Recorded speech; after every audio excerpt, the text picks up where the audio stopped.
Alright, welcome back everyone to episode number 11. So you guys can see the title of the video. There was a lot that went wrong in this episode. Sent me back multiple days. If you guys are new to the channel, make sure to hit the like and subscribe button if you guys enjoy cool AMG builds, Mercedes builds. If you guys are new to the channel, welcome. This is a pretty cool series that I'm building, a Resto Mod AMG with the Mercedes R107. So if you guys want to know more about the build, I have around 10 other episodes previous to this you guys can check out. So as you guys can see right here, I was able to get a lot of work done this week before the crazy accident. I worked on refurbishing the door cards. So taking off these staples, there was hundreds of staples on both of these door cards. A lot of them were rusted, so removing them was necessary. This is the contact adhesive that I was using. These were the staples that I was using. These are very good for upholstery. As you can see, they are very short. This is the stapler gun that I got. I will be posting all the materials I put down below. These are some of the clips that are needed to attach the door card to the actual door panel. So these are the new door cards that I purchased from eBay. So if you guys want to redo some of your door cards, there are many good options on eBay if you guys are looking to redo your door cards. So this is the original foam from the other door panel. Here I am putting some tape around the area where I'm going to be putting some of that 3M contact adhesive spray. So putting on this spray, definitely want to do a light coat and let it tack on for a bit before actually applying it. So applying it here, putting some medium to firm pressure on it just to get a good adhesion.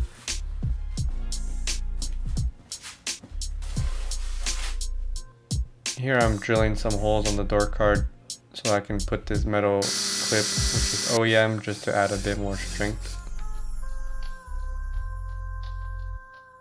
Right, so the next step after gluing on these holes is to put on this piece of plastic here.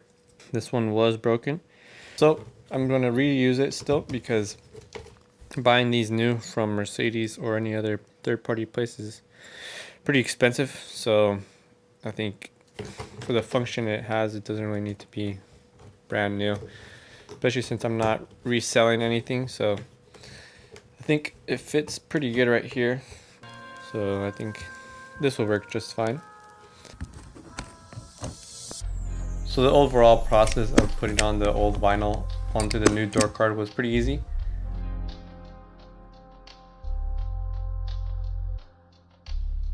Starting here from the middle and going off to the corners here was the strategy I took, as well as using a heat gun once I got to those corners to really stretch out the vinyl and make sure that I get a good strong staple. Alright, so while filming this, I got a text message from a guy who wants to buy some parts from the donor car, so I'm gonna go prepare that right now. Alright, so this is what I need to remove the piece. If you guys already know what it is, leave a comment right now before the video continues. Alright, so if you guys guessed correctly, we are selling the wheels. Yeah, these are, I don't think these wheels have been removed in a long time. Yeah, I'm like, this is more work than I anticipated. Alright, so I got all 4 tires off the Mercedes donor car. So here we are. These are pretty nice wheels. These are 17-inch. I believe these came in the W124. Could be wrong though. I think they're fully cast alloy wheels, made in Italy. I'm not sure if anyone knows about these, but they're really nice looking. Okay, so I just sold the tires to a guy, so hopefully he can really enjoy those wheels. I think they look really good on those exact wheels. So I just finished the other door panel. I think it came out pretty nice. As you can see, it's pretty dirty. I have not cleaned this other side. It's not perfect, but I mean, it gets the job done. I think looks pretty good in terms of how it looked before. All these wrinkles here are not, I'm not able to actually stretch these out due to the way that this vinyl is made up. So right before the accident here, we could see that I went to Pick and Pull in order to get a spare tire lining here from a BMW E30. Successful day in pick and pull. So here we are, just kind of mocking it up on the AMG car, seeing what we need to cut and what we need to sand off in order to get a good weld and adhesion. So being able to mark up all the edges is really essential in order to get a good grind on the spare tire well.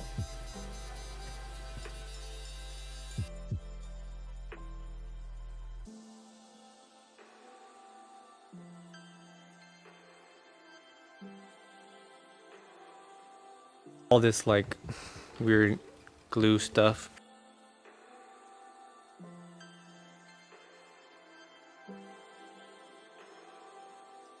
So some challenge that I have to face here was this little corner here, being able to make sure that it can be as OEM looking as possible. So I was able to cut a little slit in the original wheel well and be able to kind of layer it on top of each other just to get a bit of a more round edge.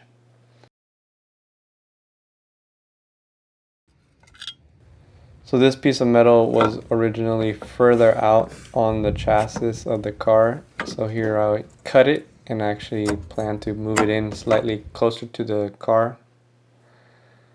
So here the plan was to move this piece of metal that was originally further out more towards the inside of the car.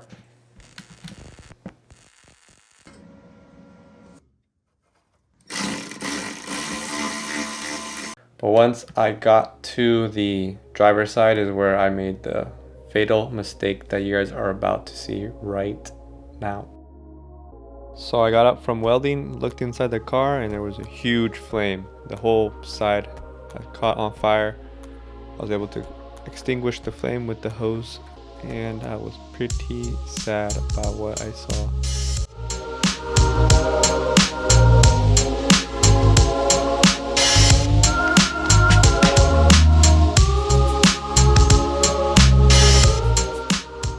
So right away I got to work. After stepping back, I saw the first two wires that got damaged. I spliced the two wires as you can see here, and I repaired it. So doing this really helped my motivation, knowing that I have the skills to actually repair this damage.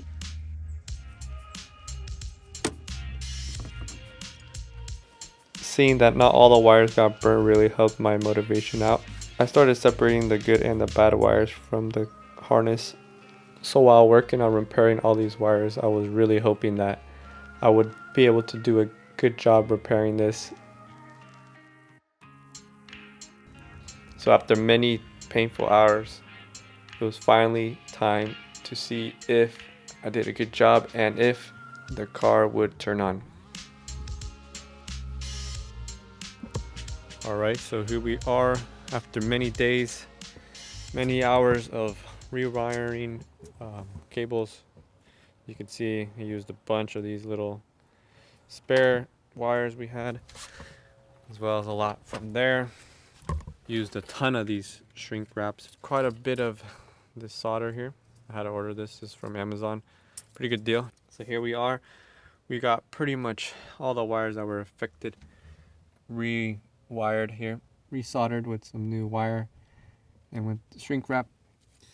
This took a very long time. Over 60 wires were burnt. Hopefully the car turns on still. I'm not sure exactly what these do, but I have a few of them connected here. So you guys can see here I have every single wire that burnt. Some of them were worse than others, as you could see. Some just completely went to bare copper. There was little ones, there was long ones, there were small ones, all types of wires. All had to be reconnected. It was probably the worst thing that could have happened. But eventually, doing one wire at a time, I was able to get them pretty much done. Put on the battery now. Hopefully this all works out. So we got positive with positive here. I am praying. I'm hoping this works. I'm a little nervous, not gonna lie. This has been a lot of work. So hopefully this thing turns on. Grab the keys here. Put it inside the ignition. Alright, there was some noise, which is good.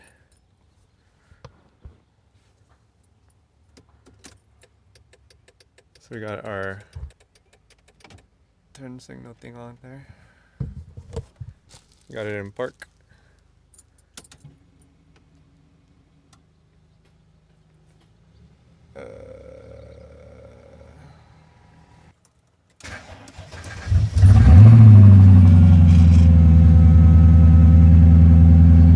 Alright, we got live.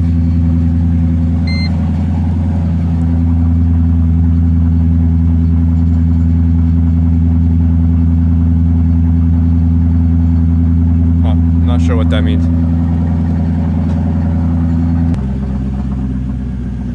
It's on though.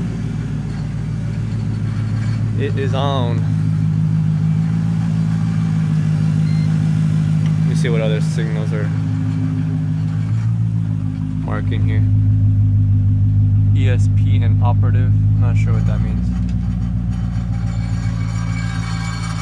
No check engine, which is fine.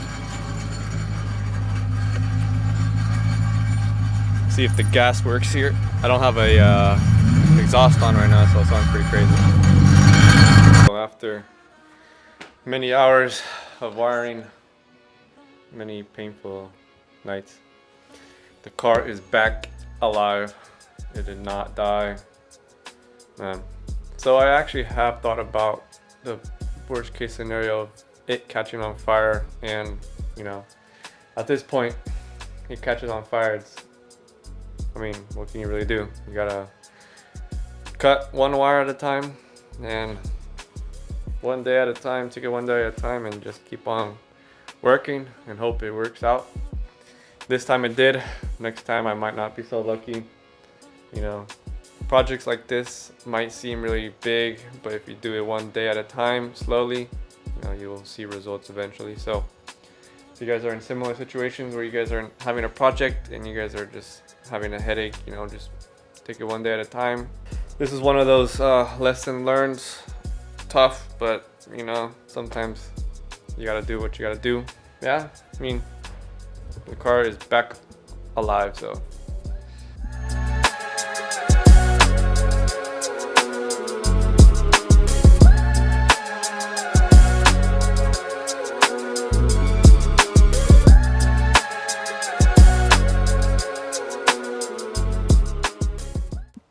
So here is the car as we currently speak. So the next things on the agenda, I'm gonna tackle are these fender flares here. You can see we need to extend these, whole custom design here. And then we can start putting on the bumpers, front and back bumpers here. And then as well as figuring out how we can cover all this stuff to make it look a little bit more OEM, so it doesn't look so rugged. So I hope you guys enjoyed this quick little video. You know, I wish I had gotten a lot more done, but as you guys saw, that fire really set me back a lot of time, having to get in there and pretty much like meticulously, you know, combine each wire in like a super confined space. It was a pretty big challenge, but you know, luckily the car turned on, no problem. So remember, if you guys are enjoying the series, make sure to click like and subscribe. You know, that's the best way you guys can support the channel. The more likes and more comments you guys leave, the more the video gets pushed out into the YouTube algorithm. So if you guys want to support, click like, subscribe, and see you guys next time.